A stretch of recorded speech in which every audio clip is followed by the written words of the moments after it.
Hi, welcome to A Cup of Compassion, sponsored by the Show Me Hope Crisis Counseling Program and the Center for Trauma-Informed Innovation at Truman Medical Centers. I'm Lara Ashbaugh. I'm a Senior Projects Coordinator at Truman Medical Behavioral Health. Today, I'm going to be talking about journaling and how we can utilize that to help us through transitions in our life, transitions or challenges that we may have faced, and different techniques you might utilize to either enhance your current journaling practice or maybe give you some ideas to start a journaling practice.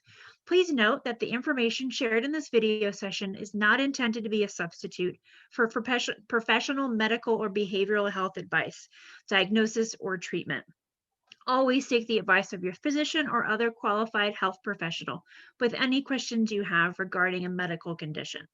If you have questions about this practice, please feel free to drop a comment in this comment section of the video. We will be responding to questions until November 6th of 2020. So let's start talking a little bit about journaling.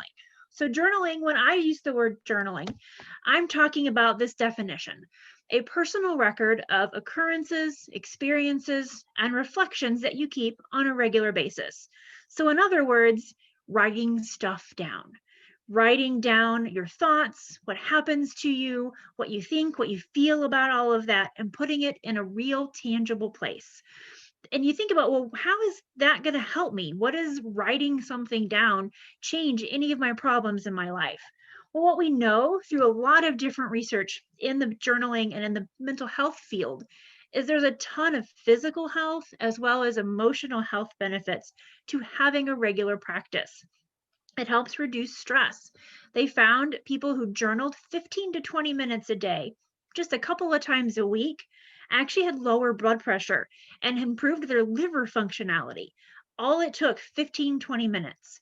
We have that. I spend 15 to 20 minutes scrolling through Facebook some days. I want to take that time and instead do something to benefit myself.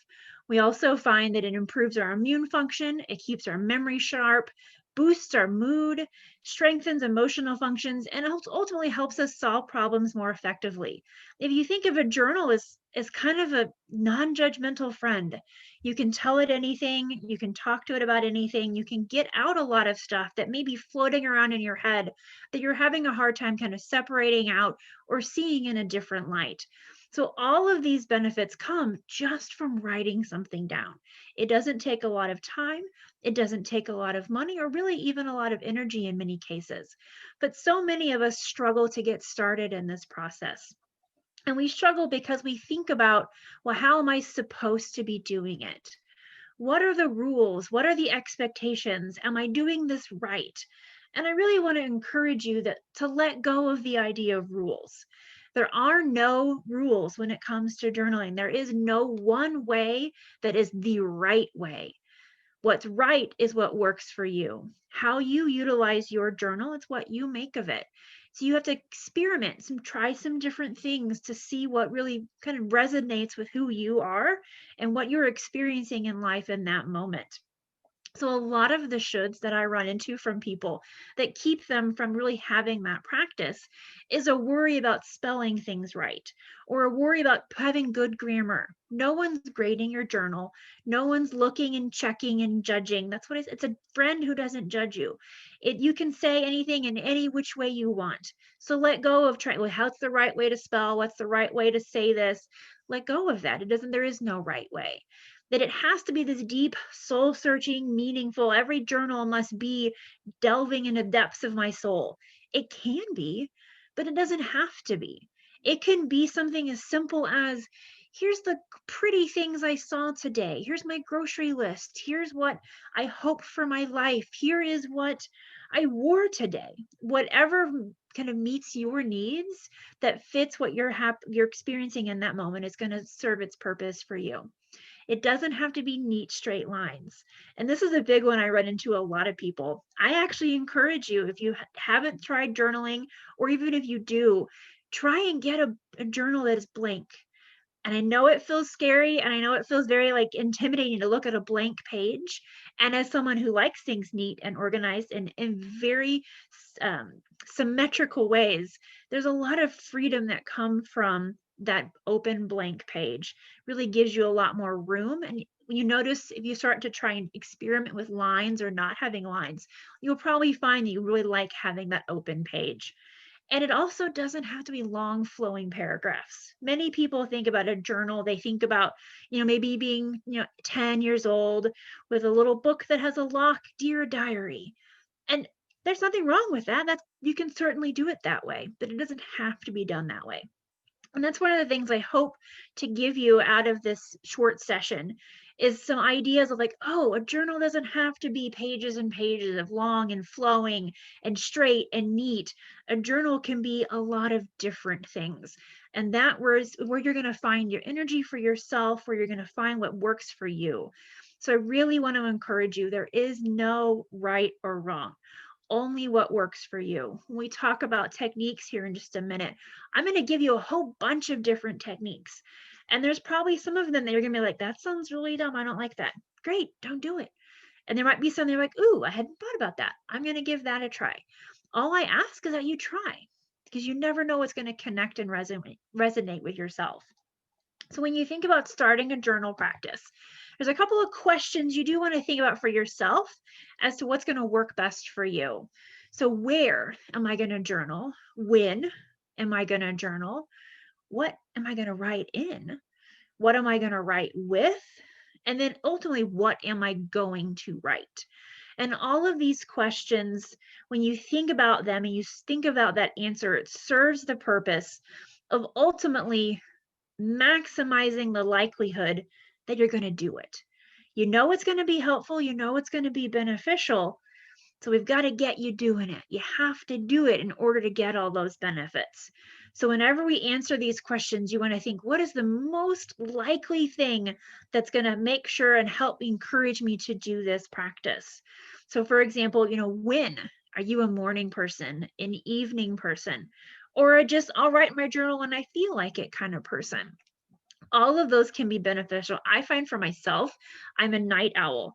It's a miracle if I can get up in the morning, get myself dressed, and get my coffee on time, let alone adding anything else for my morning time. But evening is when I can sit and I like to reflect back over the past day. It's kind of like my download of my thoughts and my feelings from whatever happened, good, bad, or otherwise. I kind of get it out, and that lets me then sleep. Some people want to start the morning fresh and look towards the future. And really, you have to kind of experiment with what works for you. But you think about, who am I as a person? Am I more likely to be a morning or an evening kind of journaler? Where do I want to journal? It's really, the where is another really important one. And again, there's no right or wrong. Your bed, your couch, a comfy chair, your desk, in your office, a porch swing, sitting on a blanket in your front lawn, whatever you find that sense of connection. I notice for myself, whenever I find moments of struggling to journal, it almost comes back to, I'm not comfortable where I'm sitting. I can't get situated, and I'm just, my body is getting in the way of trying to get all my words out. So you really want to find a comfortable, hopefully a private place without a lot of distractions. If a TV's playing or something that keeps drawing your attention, it kind of takes away from that experience. So the more comfortable you can be in your space, in your location, in that time, and really think about too what you're writing in. And you go to Barnes and Noble, you go to Amazon, you go anywhere, and you're going to find a lot of different journals. Lots of ones that are pretty, with leather and ties. You'll find others that are a little more functional, or maybe even just a composition notebook that you get from Target for 50 cents when school supplies came out, or even a spiral bound notebook, and everything in between. When you have your journal, whatever it is, you want to make it something that you're excited to write in. I've also found for myself, when I had journals that I just I didn't connect with, then I struggled to write in them. If you think of it like a friend, I can't tell the friend I'm not very comfortable with my deep, dark secrets. So you want to be comfortable. You want to feel excited about what you're writing in. And you'll find your kind of brand or what your style is if you experiment with it a little bit. And then what you write with, are you writing in pen or colored or pencil? I like to have colored, super, super, super sharp, tiny point pens. I know what works for me. Others like to have one singular special pen, or others just whatever's right next to them. So you think about, what am I writing in? Where am I writing? What am I writing with? And all of that coalesces together into, okay, now what am I gonna write? Which is probably, once we figure all those other questions out, the next biggest question: what in the world do I put? You're staring at that blank page, you know it's going to help you, you've got your process. What is the first word that you write? So I want to share with you, and I'm going to go through these in a little bit more detail. This is from Kathleen Adams for the Center for Journal Therapy. She does a lot of great research and a lot of good materials and resources about journaling. This is what she refers to as the journal ladder. And what I hope it shows you is that there's so many different ways to write in a journal. If you look at this ladder, there at the very top rung is free write. That is where you just sit and write what comes to your brain and just let it pour out. That's what most people think journaling is. And that is actually one of the hardest, most challenging forms of journaling to do.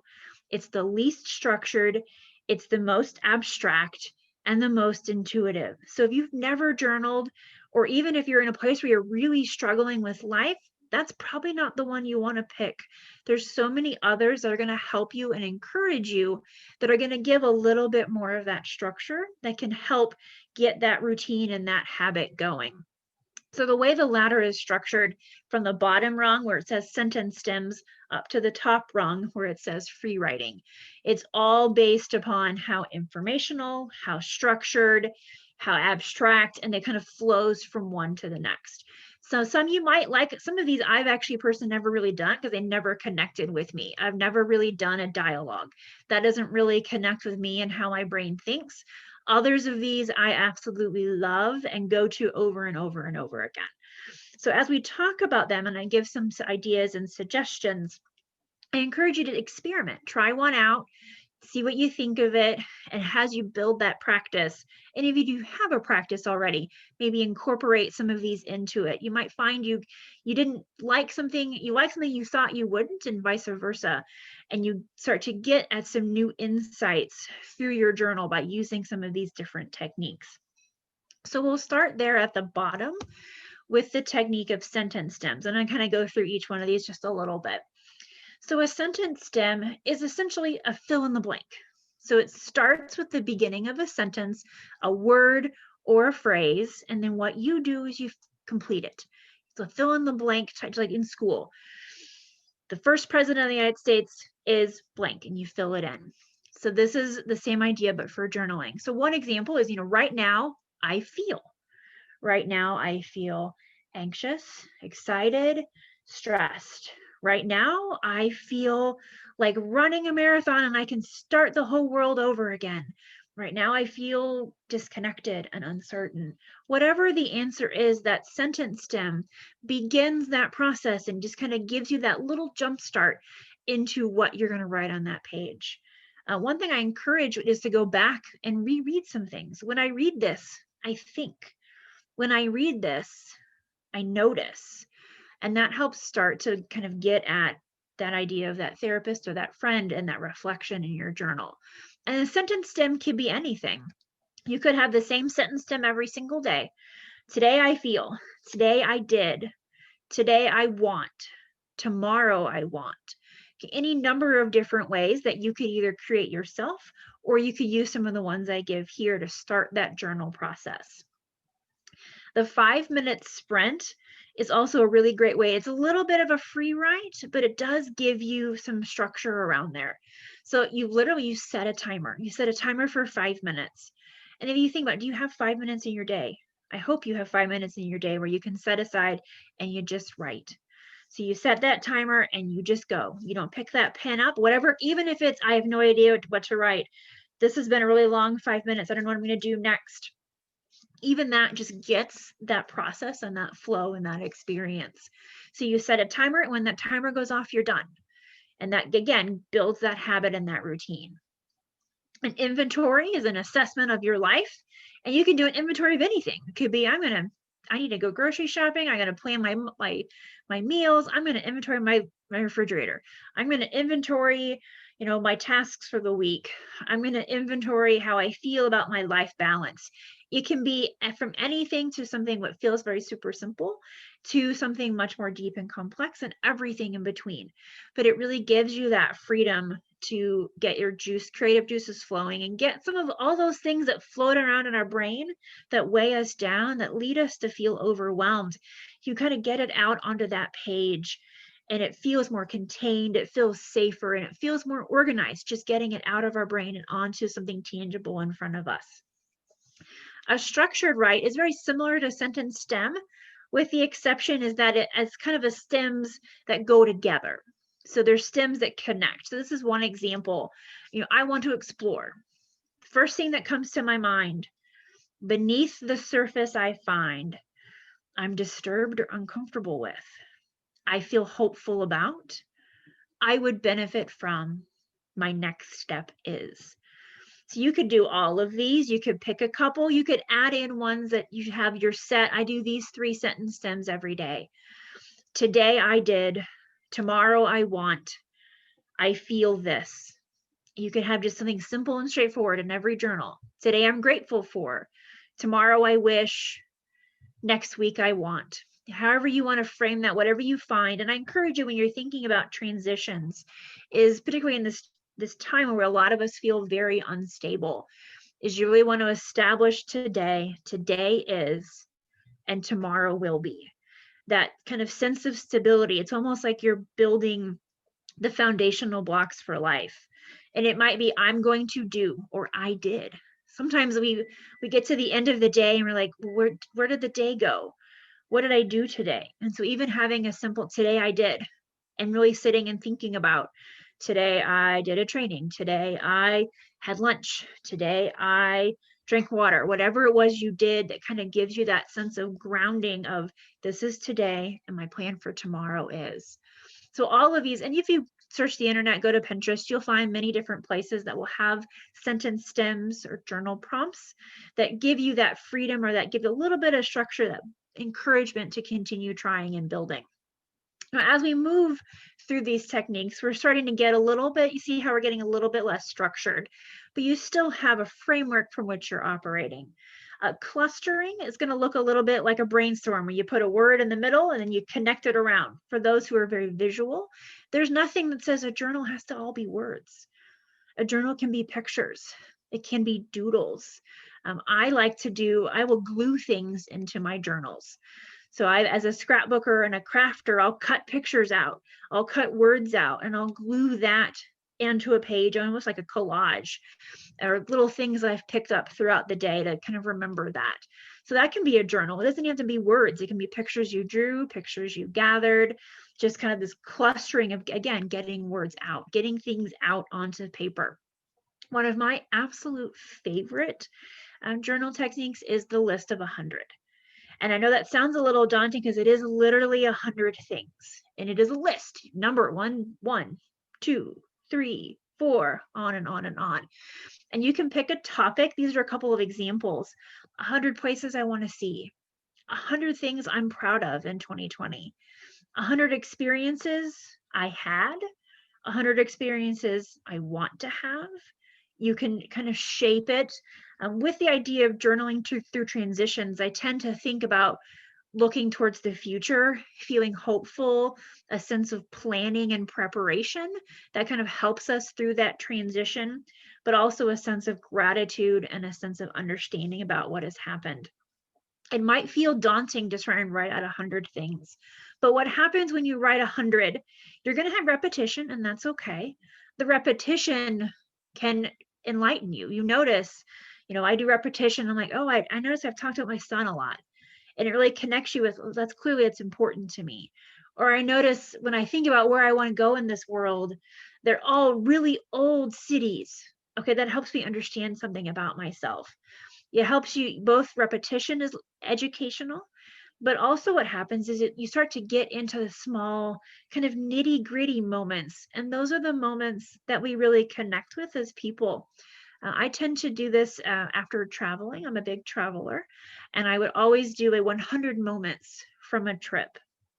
And what I found is, in trying to think of those moments, I really put myself back in those places. And I remember sitting in a chair watching the street walk by. I remember the ice cream I ate. I remember the music in the square, and it really sensorily brings you back to that location and helps you almost re-experience what happened in a positive way and connects you with more than, oh, I went to this place. It really grounds you in very solid ground about where and what you wanted to do. So when you think about those lists of when you can, if 100 feels daunting, shorten it to 10. 10 things I'm grateful for today, 10 things I want to do tomorrow, or even smaller. But I do really challenge you, try the list of 100. Really push yourself to try that. An alpha poem, just like what we did in school, you pick a word and you think of words and phrases that connect with each letter.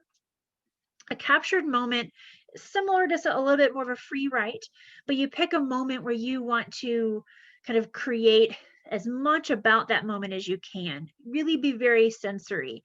This is what I smelled. This is what I see. This is what I felt. I'm sitting in the green grass and it's kind of scratchy. And you really build this very elaborate, very deep sensory experience of what that moment was like. It could be a positive moment. It might even be somewhat of a challenging moment. But if it helps you process through what happened and get it out so that you can kind of walk away from it and feel safe, that can be positive. An unsent letter. This could be a letter to a friend, a family member, deceased or alive, but it's a letter you don't send. And then these last couple are all a little bit more unstructured and are getting a little bit more into that free write kind of realm. A dialogue is a conversation that you have with, a real person, a pretend person, a literary figure, whoever you want to have a dialogue with. You create that dialogue like a play. Perspective, right from a different point of view. You might even think about changing up where you sit. From where I sit on the floor, this is what I see. Where I sit in the chair, this is what I see. A springboard is similar to a prompt or one of those sentence stems, but it's a topic which you expand and write on. Some people like to use quotes. So you have a quote, and then you write what you think and what you feel about that quote. It gives you that box from which to operate from. And then lastly, and not leastly, of course, is free writing, unstructured, unboundaried, and free form. I'm going to sit down and write whatever comes to my mind. All of these different techniques are going to serve different purposes and are really going to help kind of grow your journaling practice. I really encourage you, if you don't have a practice already, pick one of these smaller, more structured, pick a sentence stem, pick a prompt, and utilize that a couple times a week to build that habit of writing and getting things out, to encourage yourself to not get caught up in those shoulds and push past the, oh, it's not perfect. There is no perfect. This is for you. And if you have a practice already, that's awesome. That's great. I encourage you to try some of these different techniques. Maybe you've never tried a 100 sentence or 100 list, or you've never tried a structured write. You've always been very free writing. Give them a try, experiment, see which ones work, which ones fit for you. But ultimately, I really encourage you to just try something. Journaling really can, it's a nice, relatively easy, relatively inexpensive and short time limit. We don't have a lot of time in our day, and it doesn't take as much time to do this. You can do this in 5-10 minutes. And it really does have very long lasting emotional and physical benefits to us, particularly during these times where we're all really struggling. So that, and at the end of this is the references I will leave. So this is different places where I reference the material that I talked about. There are plenty of books, plenty of different websites that are out there that can give you more information. And so I do greatly appreciate you giving that a try and seeing what works for you. So I want to thank you for joining us today. I hope this will serve as a tool to support your well-being during this time. I invite you to join us again next Thursday at 12:30 for another Cup of Compassion right here on YouTube Live. If you would like crisis counseling support, please call 816-404-6222. Or for immediate care, call the Disaster Distress Helpline at 800-985-5990, or text Talk With Us to 66000. 746. Thank you and have a good day.